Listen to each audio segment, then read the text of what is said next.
Selamat datang teman belajar. Suhu di bumi akhir-akhir ini tekan sampai air 2 liter kadang tidak cukup untuk memenuhi asupan cairan dalam tubuh saya. Tapi pernah tidak kalian bertanya, apakah bumi pernah berada di suhu yang dingin?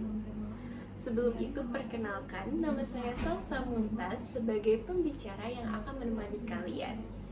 Jadi, mari kita cari tahu tentang suhu dingin di bumi.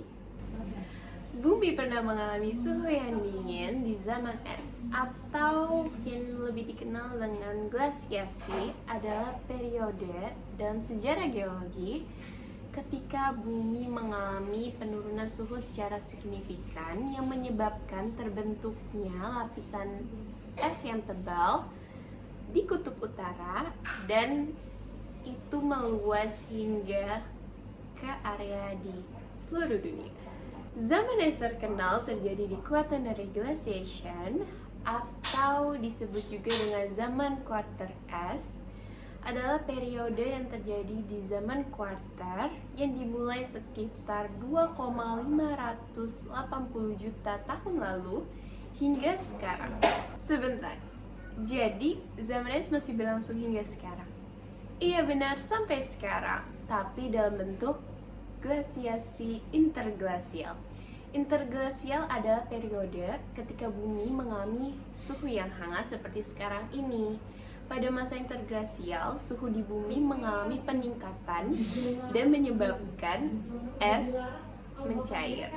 Jadi ada beberapa faktor yang menjadi pemicu zaman es dapat terjadi. Yang pertama, adanya perubahan orbit pada bumi atau yang lebih dikenal dengan teori Milankovitch yang menyatakan bahwa bumi tidak selalu berputar pada posisinya atau dapat jauh dari matahari dan bahkan dekat dengan matahari yang dapat memicu penurunan suhu pada bumi yang menyebabkan pembentukan es besar-besaran.